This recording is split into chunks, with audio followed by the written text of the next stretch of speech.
optimal minimal. At this altitude, I can run flat out for a half mile before my hands start shaking. Can I ask you a personal question? Now would seem an appropriate time. What if I did the opposite? I'm a cybernetic organism, living tissue over metal endoskeleton.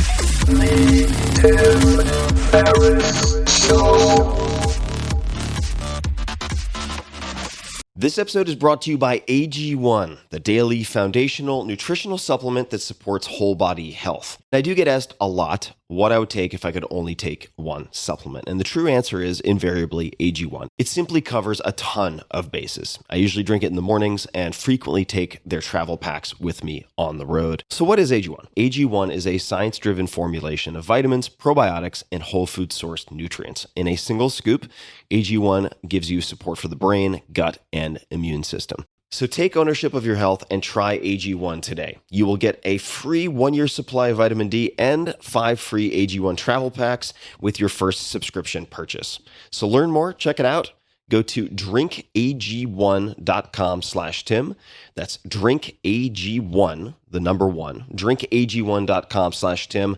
Last time, drinkag1.com/Tim. Check it out.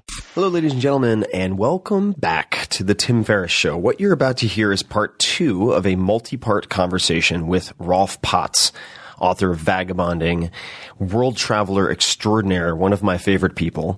If you didn't catch the first part, you might want to do that before venturing in. But if you don't mind your stories as more of a jigsaw puzzle, then by all means, keep on listening. We bounce around a lot. It's a very eclectic conversation, so you could certainly listen to these things out of order. This episode is brought to you by 99 Designs. You can check out a bunch of my competitions that I've run at 99designs.com/Tim and Ex Officio. And if you want to see some of my favorite pieces of travel gear, as well as a video on rapid ultra light packing, then you can visit exofficio.com/Tim. And I almost forgot, of course, there are a ton of resources and links and websites and books mentioned in this episode. All of it can be found in one place in the show notes. So you just have to go to 4hourworkweek.com, all spelled out, /podcast, 4hourworkweek.com/podcast. You can find the show notes and resources and links for this episode, as well as every other episode, like those for Peter Thiel, Tony Robbins, Mike Shinoda, you name it. So you don't need to scribble furiously unless you want to. But 4hourworkweek.com/podcast is where you want to go. Without further ado and further Porky Pig imitations, please enjoy part 2 of the Tim Ferriss Show with Rolf Potts. What are some of your favorite books or commentaries on writing? Well, this is funny because I teach writing in various contexts. I teach at a summer writing program in Paris, and then I've been doing a class at Yale the last couple of years. And so I've been reading a lot of craft books recently, and I realized that I had crossed my carrying capacity, that I needed to stop freaking reading books about writing craft, that like I had learned all the metaphors there were. And so, I mean, there's some journalistically minded books, like Roy Peters Clark has the Writer's Toolkit, I think it's called. And Philip Lopate has a book called a collection of essays about the writer's craft called To Show and to Tell, I think. Because, the old adage goes, show, don't tell, but he's a believer in the idea of strategic telling. And he's a brilliant essayist himself. How do you spell his last name? Lopate. Got it. He's sort of the modern father of the belletristic essay, the personal essay. And he actually came up from New York to talk to my Yale students in person earlier this year. And his kind of writing is very different from what you and I do. And he might sort of frown on it to a certain extent, that he's really about that old, going back to Montaigne, high art of the essay. But he really has some good advice on writing. And jumping back to screenplays, the breakthrough for me in my writing, when I took my first vagabonding trip and thought I was going to be the new Jack Kerouac and tried to write about it and realized that one chronological retelling of what I did was not going to work regardless of how beautiful the sentences were, was stumbling into screenwriting 20 years ago and learning the importance of structure. And so those classic screenwriting tomes like, the Sid Field screenplay book or Robert McKee's story, which is actually ridiculed in the movie adaptation. Right. Yes, it is. Brian Cox actually plays Robert McKee in that movie. I think that those are useful because they go back to the very core of how we communicate as humans, how we tell stories. And you can get tired of the 3-act screenplay structure or the needs of the audience, but the audience is damn important. And I'm a big believer, I'm not a believer in cultural hierarchy. I think that high literature is important and good, but I just wrote a pulpy B movie. I think that it's good to know how Raymond Chandler structures his narratives in the same sense that it's good to know how Montaigne structures his narratives as well. So I would say if people are looking for writing craft books, don't be afraid of any kind of book that just talks about how to tell a story.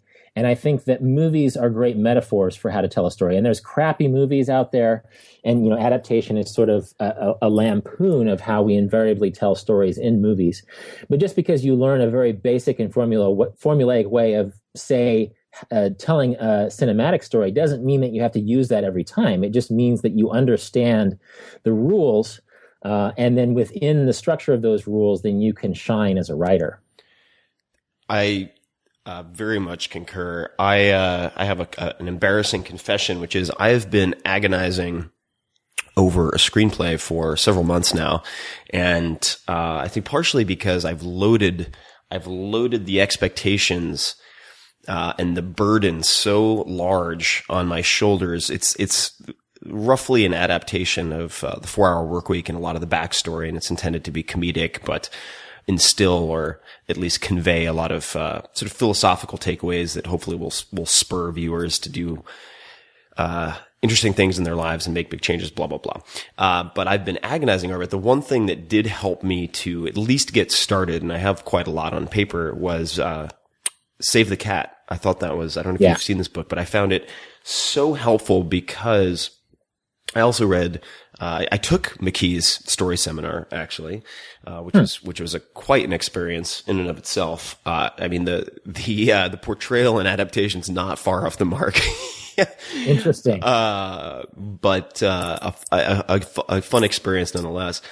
I really found, Save the Cat to hold your hand and walk you through at least getting things down on paper by saying, all right, by this page in this minute, you should have this type of element, and really allowing you at least to get, I wouldn't consider what I have a first draft, but a skeleton structure down that I can use to fill in the blanks with all these random ideas that I have.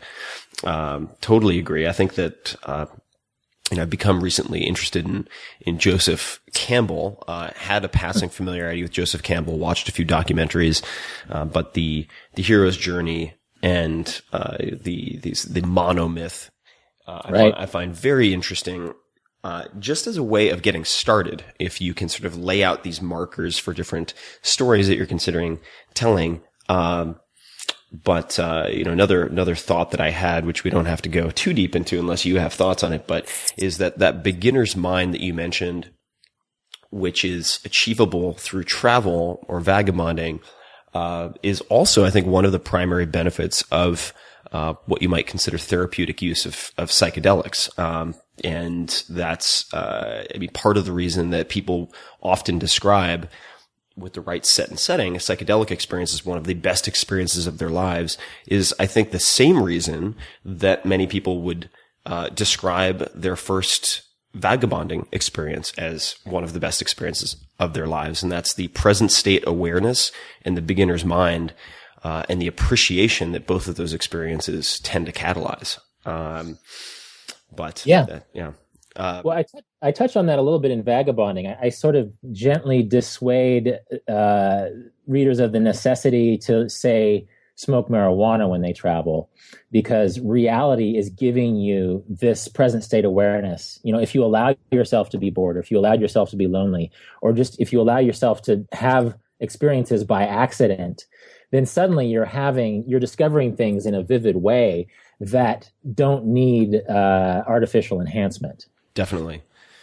The one of the pieces of advice that you gave, I'm pretty sure that you gave this advice. Feel free to correct me, but was getting lost. The benefit of getting lost and heading out of your housing, whatever that might be, and just walking off in one direction, maybe with a map, maybe without a map, and just walking and taking random turns for a few hours. And I have found that so invaluable, not only while traveling, quite frankly, but even in San Francisco and places where I've lived or live, exploring by foot, a terrain that you might otherwise, for the sake of convenience, use taxis for instance.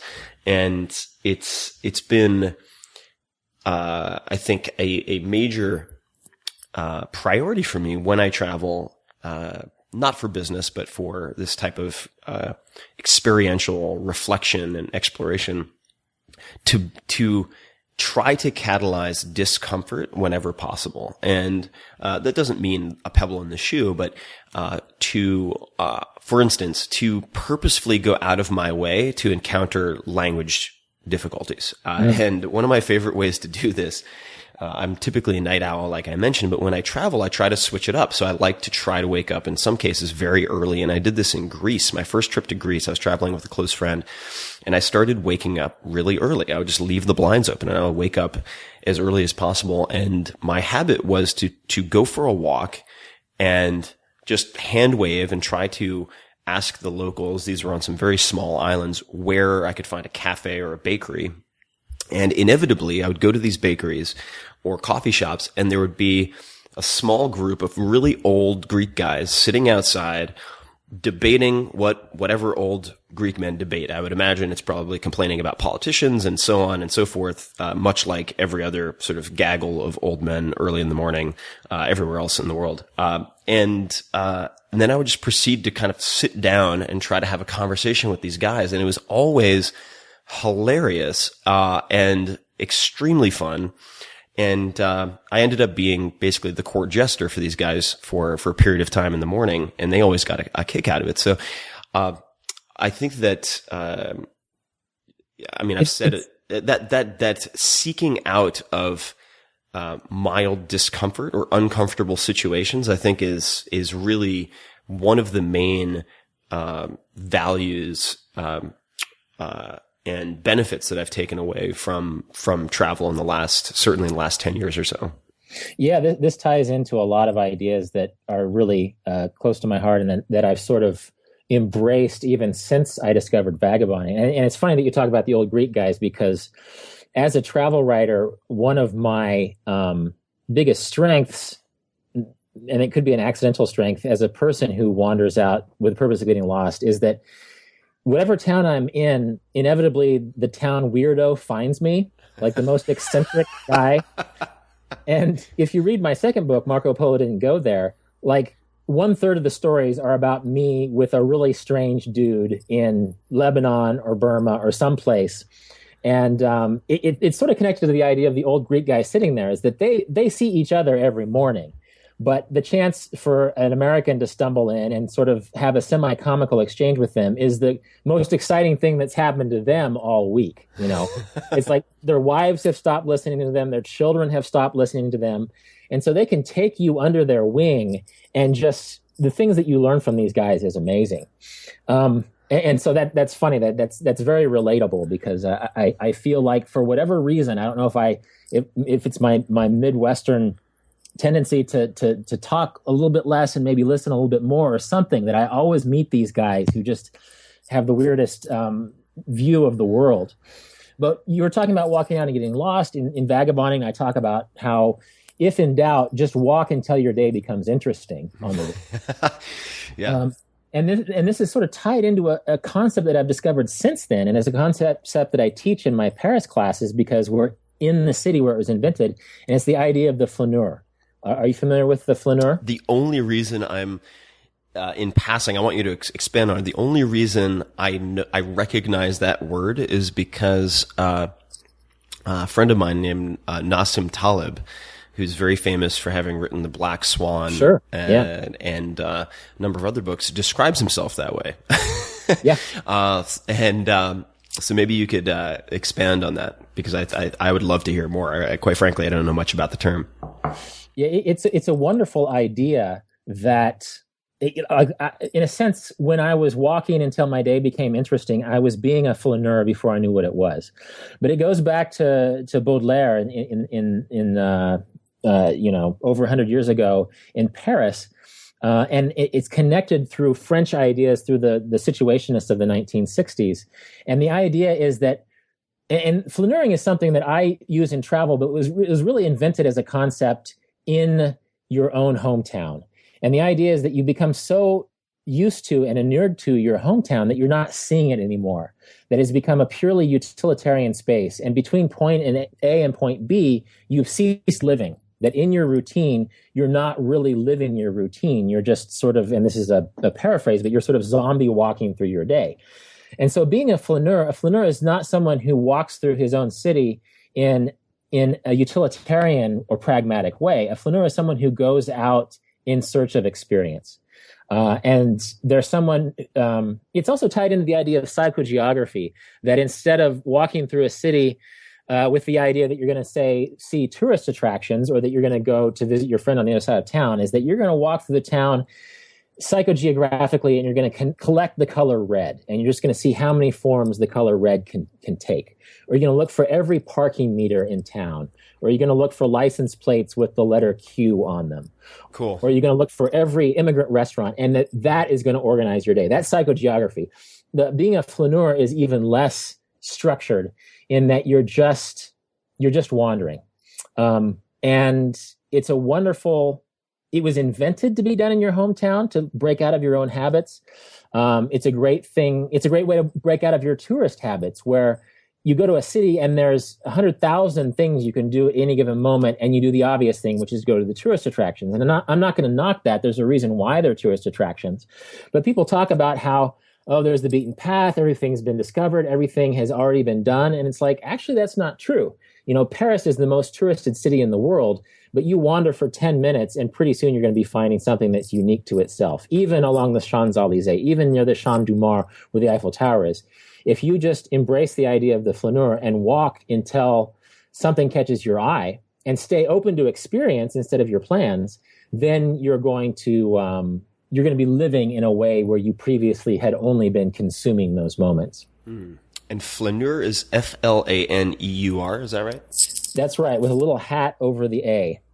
Got it. God, of all the languages I've attempted, although this one very half-heartedly, I just cannot seem to get a grasp on French, because I panic when it starts to erase any of my Spanish or confuse anything else that I've studied. But Paris, what is it like to teach in Paris, and what type of students are you teaching?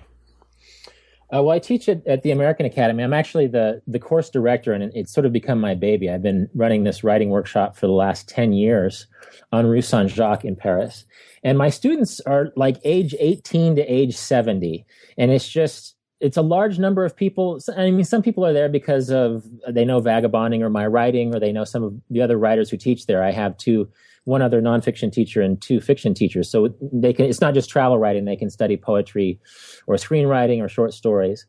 And so a lot of people have it's sort of a bucket list thing for them, is that they want to come to Paris and be a writer for a month. And it's one of the exciting parts of the program is that it delivers. You're there on the left bank. You're in the University District of Paris, and you're firing on all cylinders, that you're writing all the time. You're interacting with writers.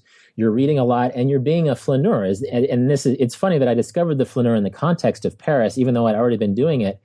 And even when I'm not teaching travel writing, the flaneur is such a great creative exercise for my students who might be writing a poem rather than a travel story. And Evelyn Waugh talked about how a city like Paris is sort of like a house that's been wallpapered over so much that the only thing holding it up is the wallpaper.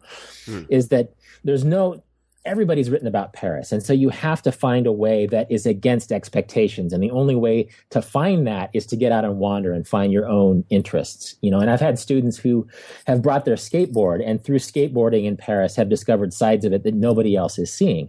And they've discovered, the French skateboarding culture. And so, yeah, my students are just there for the romance of Paris. And the great thing is that it's a great, July in Paris is a romantic place to be, but it's a great place to deliver. You can walk outside of a classroom and in 90 seconds, you're where Victor Hugo lived when he was 11 years old. And so there's this huge, in 3 minutes, you can go to a place where Hemingway got shit-faced, like we're on the street, that he describes, in A Movable Feast.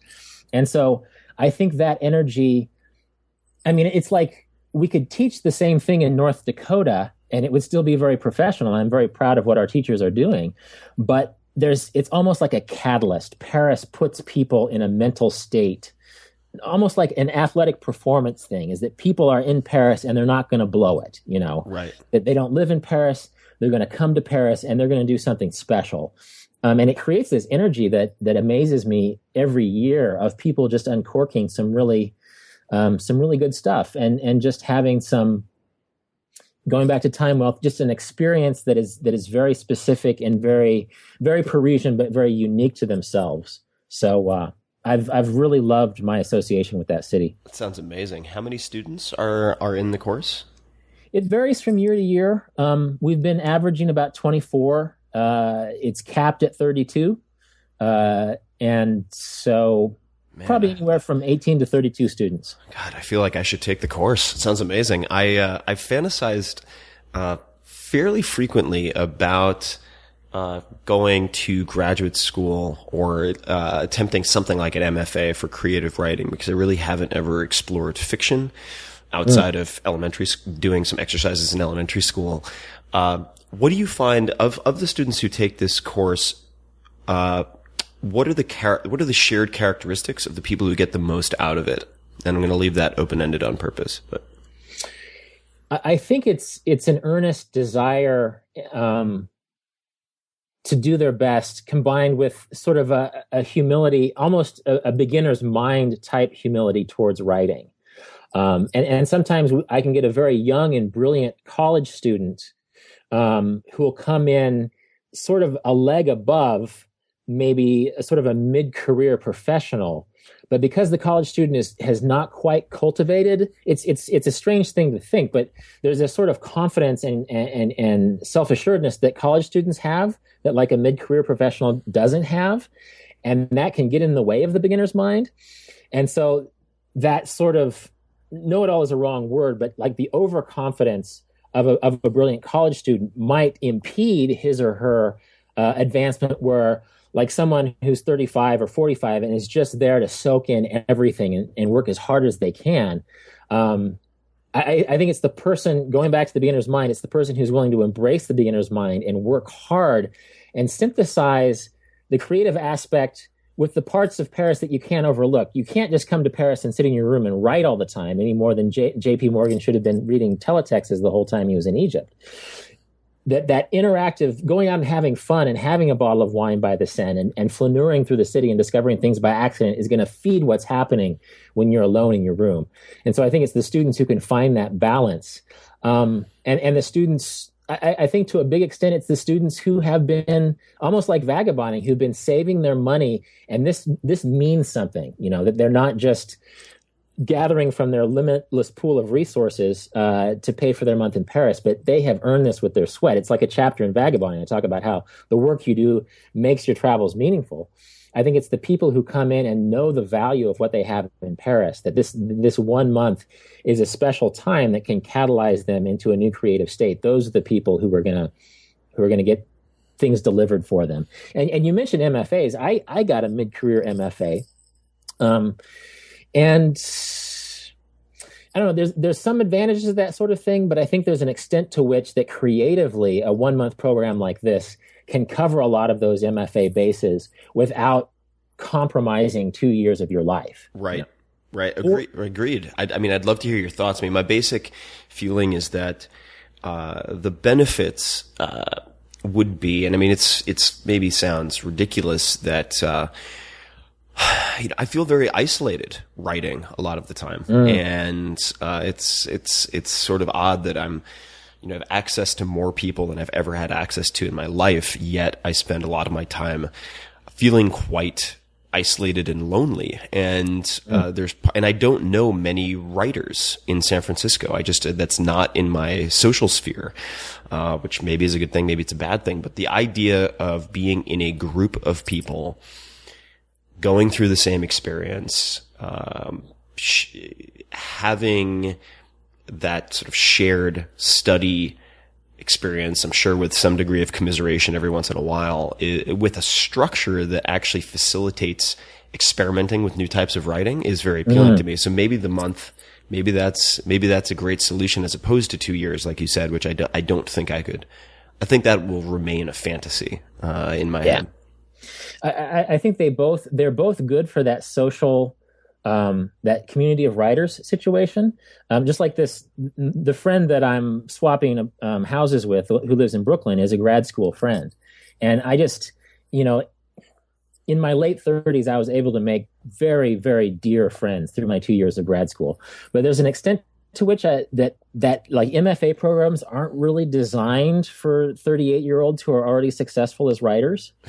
And that a month program, I mean, obviously I have a vested interest in my own 1 month program, but a 1 month program can deliver both the community and a more concentrated spark of inspiration, without having to go through a 2-year cycle that isn't necessarily, tailored to someone in your situation. One thing a 2-year program can give you is structure, like monthly deadlines.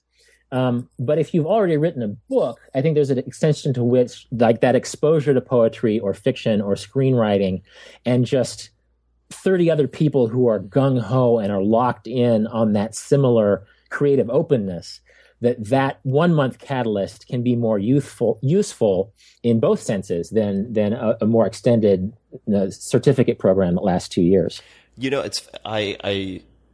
I am happy that you misspoke for a second and said youthful, because in a way, I think it's almost appropriate, because, like you said, the charge of a group in Paris recognizing, for most of them, that it's a very unique opportunity that required a lot of sacrifices to make happen, would charge it with a certain youthful energy, which I'm trying to reinfuse into a lot of what I do, because and I don't think this is purely a function of age.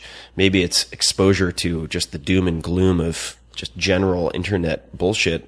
But I'm trying to beat back my own cynicism with a club, and really try to prevent myself from becoming apathetic. That's a very strong word, but there's a lot of instability and craziness in the world if you go looking for it, or if you're spending a lot of time on social media, for instance. And I want to combat that with a positive and charged, youthful energy.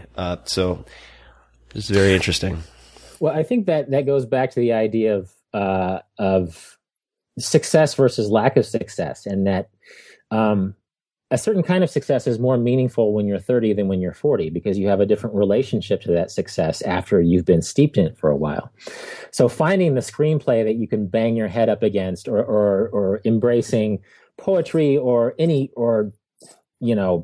samba dancing or anything else with that vulnerability, that beginner's mind, that youthfulness, I think that is so useful, to use the right word this time, in rejuvenating your relationship with yourself. Just like when I started as a travel writer, there were certain bylines that were really important to me that aren't now, And by bylines, you mean publications and credits and stuff. Yeah, I'm going to write for the San Francisco Chronicle. I'm going to write for National Geographic Traveler. Good publications, they do good work. But I realized that once you took away the thrill of that initial success of having a major publication acknowledge the quality of your work, then it shifted, what I was doing with the content, I guess transformed a little bit.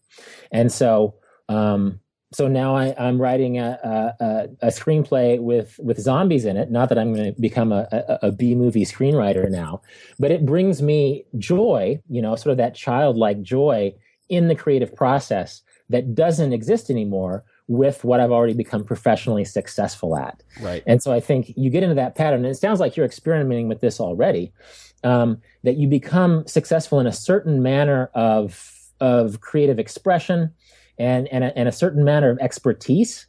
And then I think a way to keep yourself fresh is to try activities that you might fail at.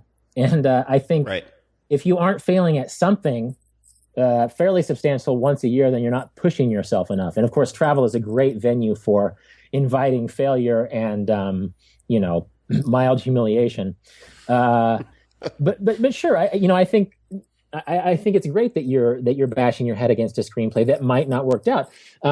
10 years ago, or maybe 8 years ago, I sort of had my vagabonding screenplay where I was sort of expressing the philosophical ideas of vagabonding through a coming of age story. And it didn't quite work. Maybe I'll go back to it, but it was a good thing to have tried and not quite succeeded at.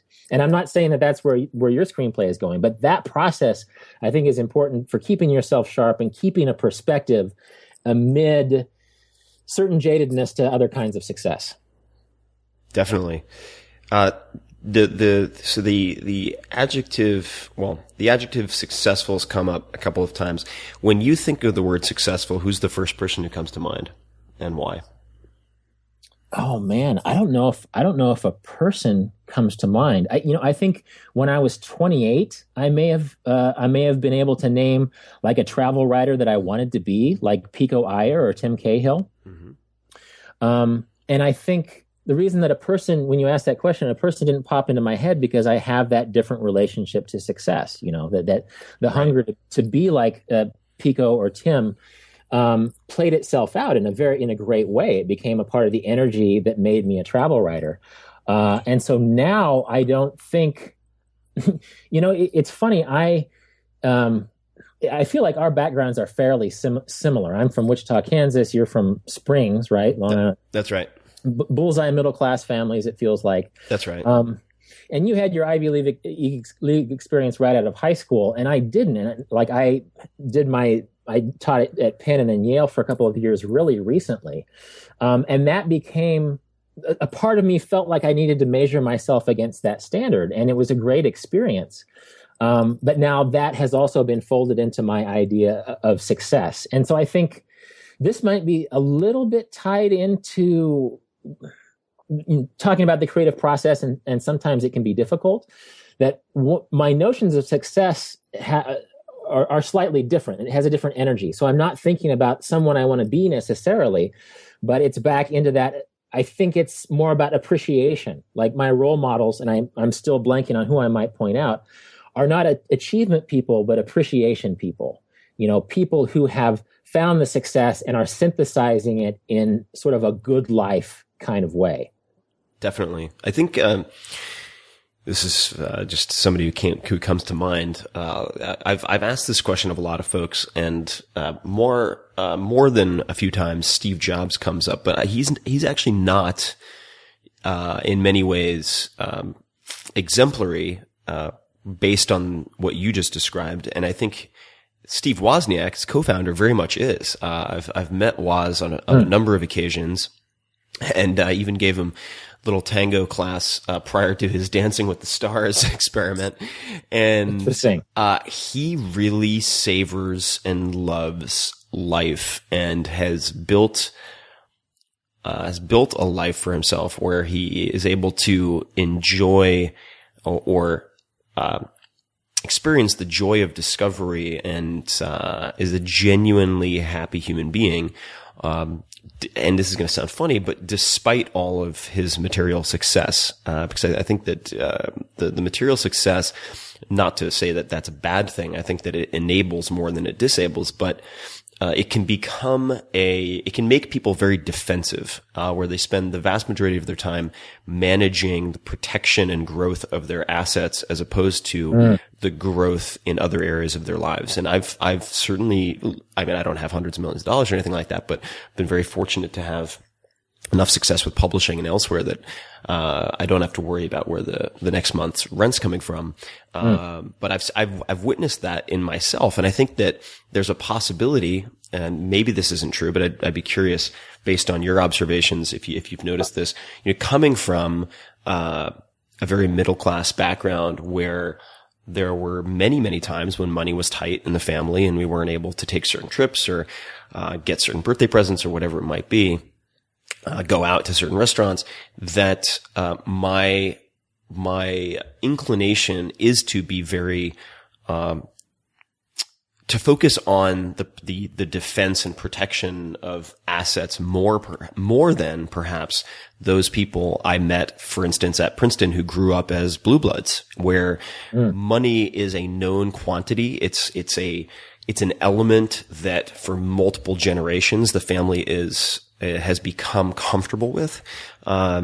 So, not sure if that's worth exploring, but, that's something that I try to be very cautious, or aware of, because I think it's a terrible inclination that I have. Well, you touched on a couple of things, a couple of new concepts I've sort of wrestled with very recently, and it actually made me realize who my role models are going to be, to your earlier question. But yeah, like teaching at Yale, for example, which is such a good institution. I came into Yale in my early 40s, and my excitement at being at this institution after all these years, after being a person, when I was 17 at the college fair in Wichita, Kansas, I remember looking at the Yale table and feeling sorry for the guy who had to come to Kansas and not even going there, just because I came from a family that you don't spend money on an Ivy League education. There's more practical ways to get your Ivy education. It wasn't an expectation. But me sitting as a teacher in a class at Yale, and this is very recently, who's excited about being at this institution in a way that the 18-year-old student isn't. The 18-year-old student is just relieved to be there because they've been expected to be there for years, and it's a part of their socioeconomic status. And they didn't have to go to their safety school sort of situation. Right. And so in a way, that's sort of a gift of middle classness, is that you don't have those expectations. Nobody's going to be disappointed if you don't end up at Yale. And then you can actually have this beginner's minded experience of being a 42-year-old who's over the moon about being a Yale professor all of a sudden. And actually, the other thing you asked about, when you think of success, who do you think about? Actually, I've been really fascinated, just like in the last couple of months, of the stories of Dave Chappelle and John Hughes. Dave Chappelle being the comedian who had turned away $50 million, and society sort of said, oh, what's wrong with him?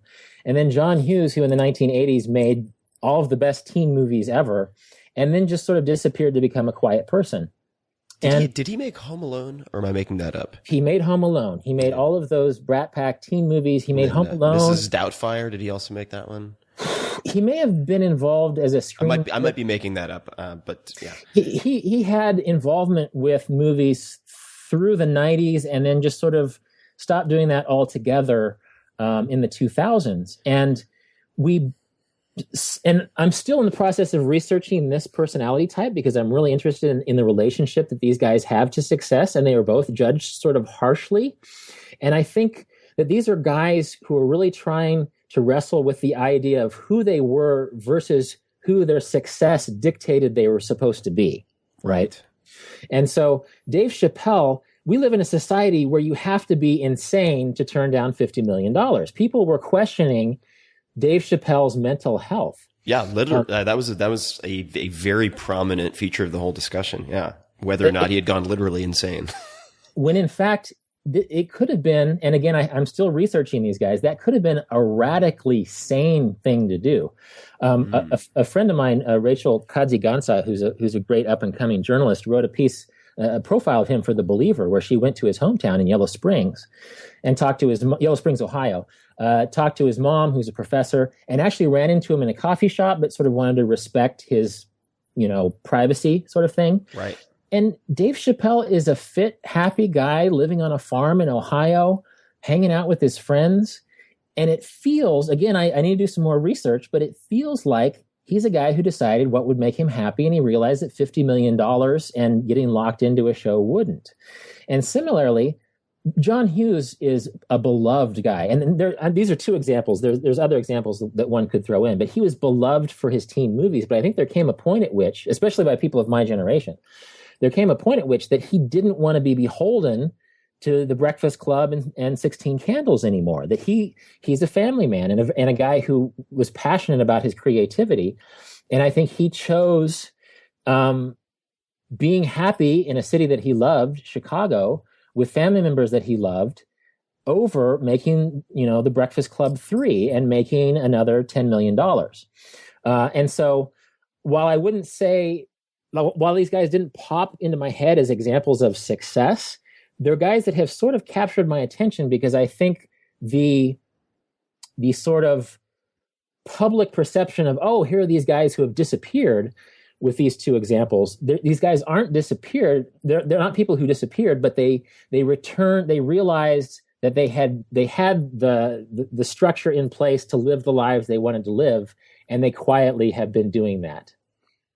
I love it. It makes me want to immediately start researching both of them. But if you're on the job, then given that I enjoy your writing so much, I'll probably just wait.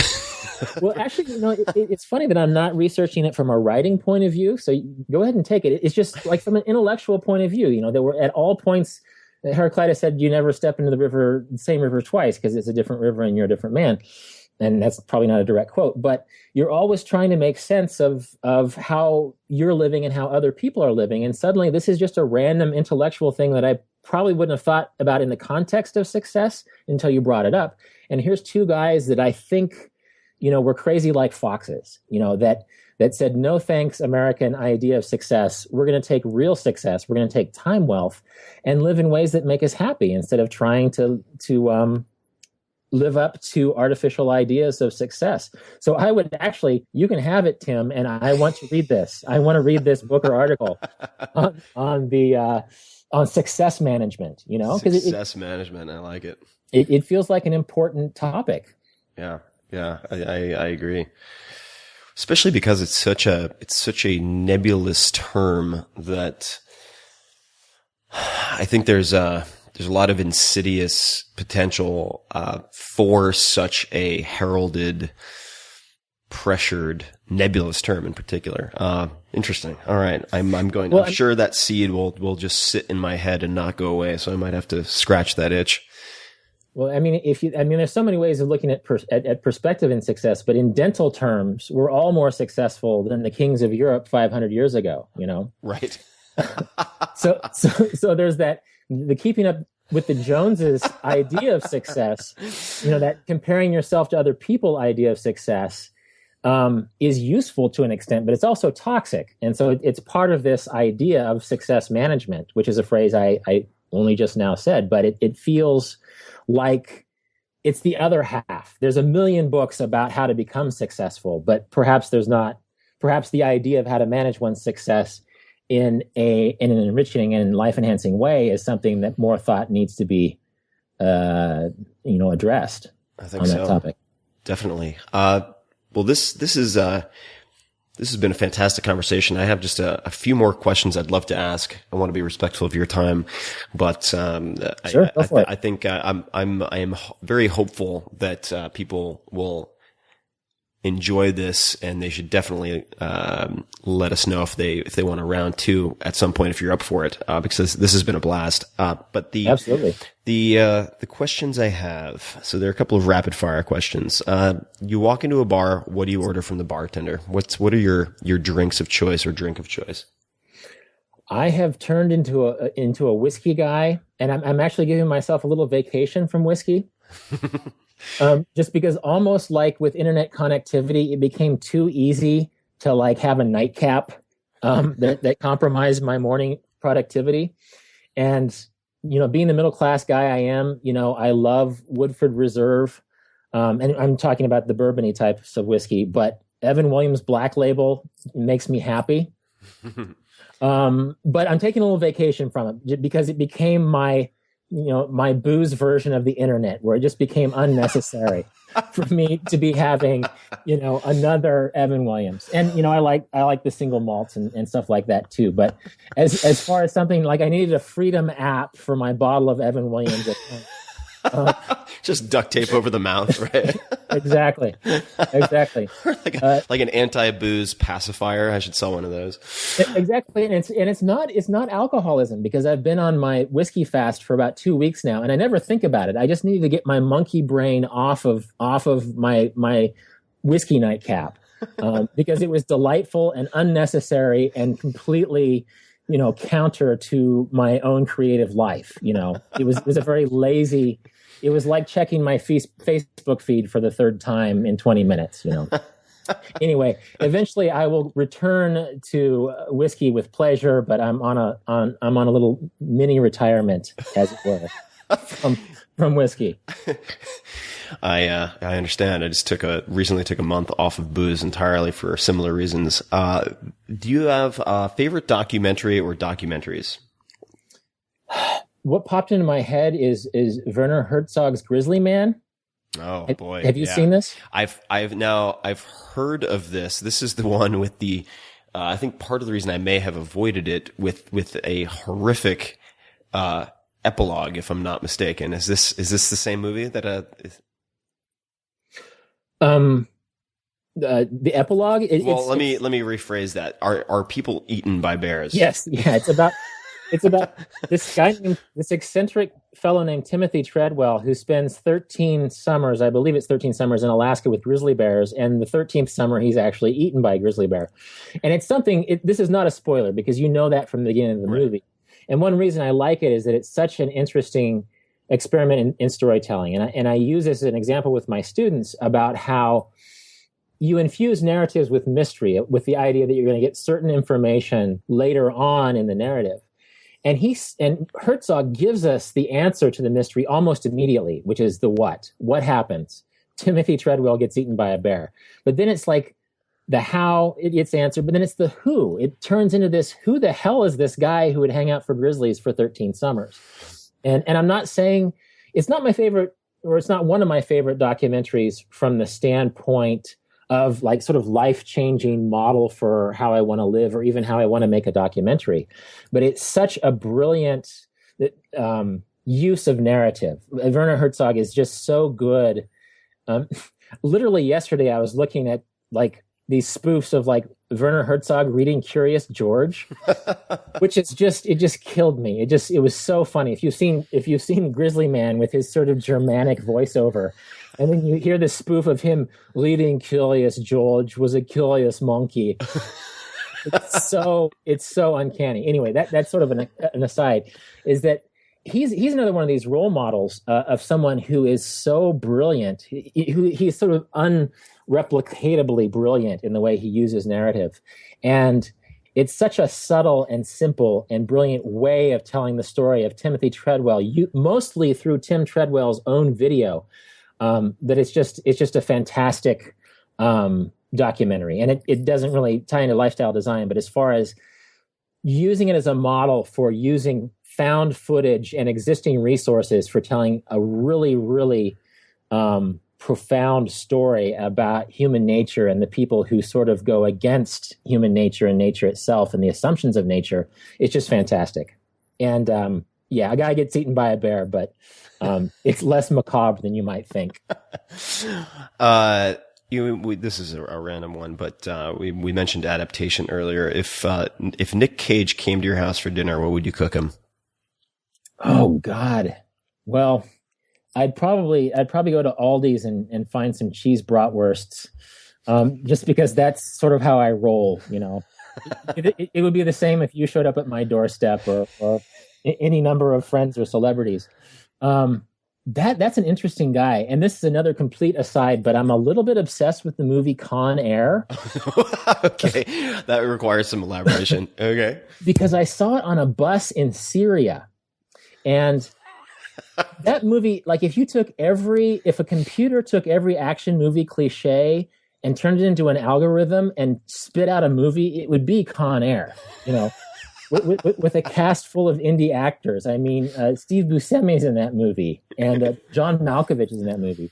But I watched it on a bus full of Syrians, and they didn't have any of the snarky, self-aware, judgmental, hipper than thou attitude towards it. And they cheered at the end, and then they cheered in the middle. And that became a part of my emotional experience of Syria, and this has been 14 years ago, which is this amazing place. And it's become this heartbreaking place because I know that the people I met there and who were so wonderful are living hard lives now. And so I want to write an essay about this at some point, about my emotional relationship to Con Air that is somehow tied into the experience of travel, along with the helplessness of seeing what's going on in Syria. And sorry for this to take a serious turn, but it's one of those limitations of travel, for all of the beauty of humanity that I experienced in Syria, which was such a wonderful place years and years ago, that I have this dumb Nick Cage movie tied in to my emotional experience of the Syrian people. So you should absolutely write that. I think that'd be a fascinating piece. Roger that. So cheese bratwurst. That's it. Come on over. Come on up to Kansas. Sign me up. What is the most gifted or the few most gifted books in your life? Meaning, aside from the books that you've written, and of course, people who followed me for a while know that I've given away hundreds, if not thousands, of copies of Vagabonding, but, and thank you for that. Of course. Yeah, of course. I think I view it as a must read. Of course, you know that. Aside from your own books, what books have you gifted to other people the most? Well, you could probably guess, Walt Whitman's Leaves of Grass. Definitely. And this was especially a young adult to mid-30s gift. And this is going to sound funny, but I probably gave it to every woman I dated for like 6 to 10 years, not because I was some sort of jaded pickup artist, but because I felt it was so true to my own, joyous attitude towards how I wanted life to be, and just sort of the openness, like this 19th century gay dude, capturing these Rolf straight guy emotions towards, the joy of life. And so I apologize if I sound jaded to my ex-girlfriends, but there's a point at which that I felt so connected to that book, that I would give it to people I was falling in love with, Mm-hmm.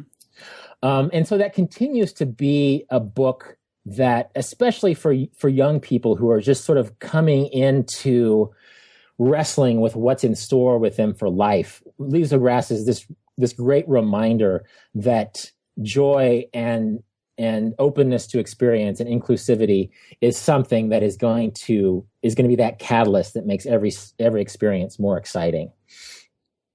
Great, I love it. Yeah. Any others? What have you been gifting to your girlfriends for the last while? Let me think. I have so many writer friends now that I have really good friends from my grad school program who are poets, and you have a poetry bestseller if you sell 150 books of poetry, right? Right. And so I've been buying a lot of poetry by my friends, or even just by poets I respect, simply because that one purchase and handoff is meaningful to them in a way that other people might not be. Right. And this is something we haven't touched on, but poetry is useful for non-poets in the way that it uses language. There's nothing more pure and distilled in the way that every single word operates in poetry. And so my friend Eli Burrell just came out with a book. I've been buying that for friends. My friend Heather Dobbins Combs had a book that came out with poetry. And I think poetry is and hopefully my friends who are receiving these books are reading them, is just a good reminder about how important language is and how much you can do on a single page with language. And so that would be, I guess Leaves of Grass is poetry too. So somehow I'm this prose writer who's besotted with poetry for the last 20 years. That's a big thing too. Definitely. I need to read more poetry. I've never been much of a consumer of poetry, partially I think because I dealt with a lot of sort of holier than thou liberal arts majors at Princeton who seemed to imply that if I understood, if I insisted on understanding the poetry, that it was above me, that I was lacking the intellect, or somehow if I couldn't appreciate what I considered to be nonsensical right, yeah, prose, that I just didn't get it, and that I think gave me a bit of an allergy to poetry that I should probably revisit. Besides Walt Whitman, any other poets that you would recommend to the intrepid reader of poetry? Well, actually, a guy who speaks most every summer in Paris is a guy named Stuart Deschelles. How do you spell his last name? Dischell. It's very dude-like poetry. Is it like a country song about the pickup and the dog, or what are we talking about? I mean, he's from Jersey. He's from Atlantic City. Okay. And it's not dude-like in bro-like poetry, but it's just like if you're a straight male who's encountered bigger questions in life, there's something very relatable about it. Got it. Penguin publishes him. Also a guy who was born in Kansas and who is sort of out there, and his poetry is really infused with a lot of pop culture, is Michael Robbins, who wrote a poetry book called Alien versus Predator. That's just sort of a trip to read. In fact, yeah, it's a fun book to just buy and read out loud to your friends, because there's so much. He's like using these strange meters and rhymes with poems about Axl Rose, rhyming Axl Rose with something else. Really interesting guy, who's also published by Penguin. So those are a couple of dude poets that I think would be accessible, or at least appealing to people who aren't usually vested in poetry. Right. Billy Collins being another example. These are all men. Actually, there's a woman named Amy Netsuku Matadel. NEZHUKUMATITIL.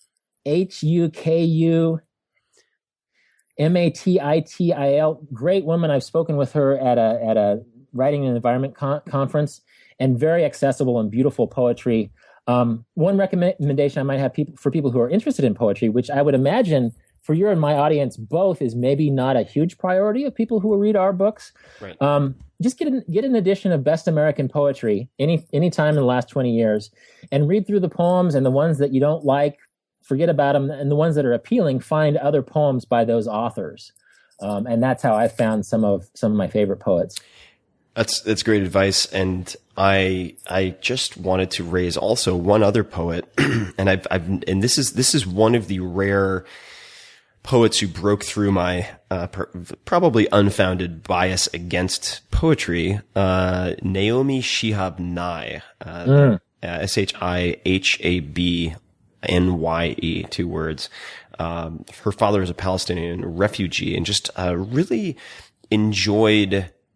have enjoyed her poetry and kept it quiet. This is so stupid, but it just goes to show how early bruising can affect how you behave as a supposedly mature adult. Right. I enjoy her poetry because I understand it. It's beautifully written, but I get it. There's sort of a message being conveyed, or a point, or a description of something concrete. And I suppose I was, based on the sort of condescending lectures that I would get from people at Princeton, who are probably very similar to the guy in the bar in Good Will Hunting who's reciting plagiarized classics. Just like imagine that dickhead and multiply it by a couple hundred people. I guess I've never really talked about it, but Naomi Shihab Nye is a poet that I've come to really appreciate. So I need to read more poetry. I'm glad that you're sort of lighting a fire for that. And those poets are out there. Major Jackson is another guy that occurs to me, African American guy from Philly, who actually taught at the MFA program. I didn't study poetry, but he was there. Great guy. And for every completely abstract poem that's playing with language in a way that is almost meant to be pretentious, you have poetry that's very soulful and accessible and great. People might people deeply vested in poetry might bag on the accessible stuff, but there's a lot of it out there. And again, the Best American series or other anthologies might be a good way to find it, or even just going to Poetry Daily and ignoring the poems that seem completely inaccessible, and following up on poems that seem to really be delivering something relatable. Donald Hall is another great one. He's pushing 90 now, but he's a wonderful, wonderful poet based up in New England. Well, Rolf, I want people to continue exploring your thoughts. What is the best way for them to learn more about you, find you online, etc.? My author website is rolfpotts.com. That links to all aspects of my travel writing career and also my career as a journalist and an essayist. If they want to know more about vagabonding, hey, they can buy the book. They can also go to vagabonding.net, which should probably remind them has resources that go in tandem with the vagabonding audiobook that you published, and are also more updated than the print book that came out 11 years ago. So vagabonding.net/resources will allow you to follow up on a lot of the stuff that we've talked about today, a lot of these websites like Boots and All.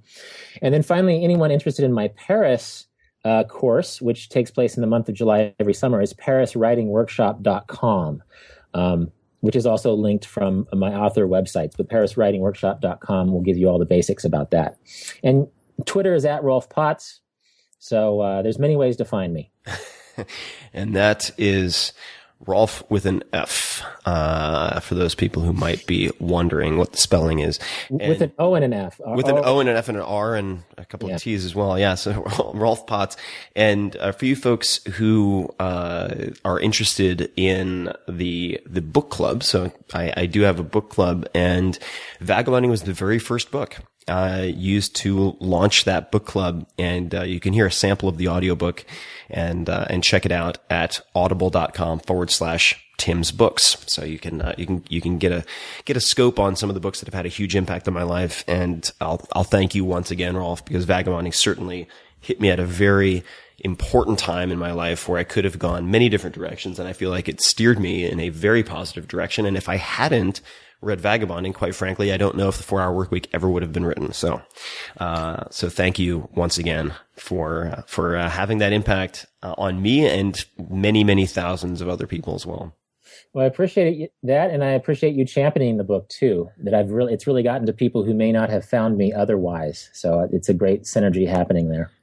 For sure, and I will continue to champion it.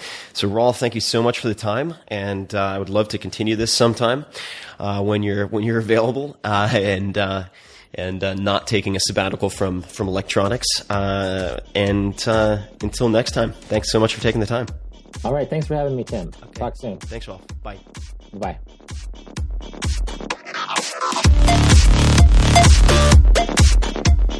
Thank you for supporting the sponsors of this show, 99 Designs, which is your one-stop shop for all things graphic design related. Go to 99designs.com/Tim to see the projects that I've put up, including the mock-ups and drafts of the book cover for the 4 Hour Body.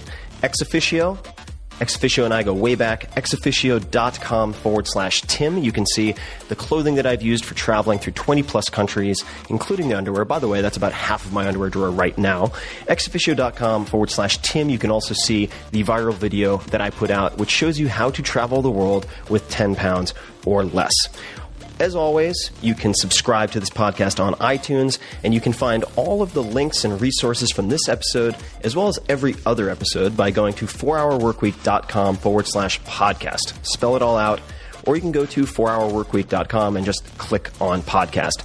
Feedback, if you have feedback, I would love your thoughts, anything at all, who you'd like to see on this show.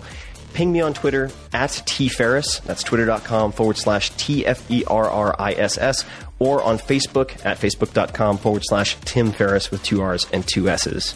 And until next time, thank you for listening.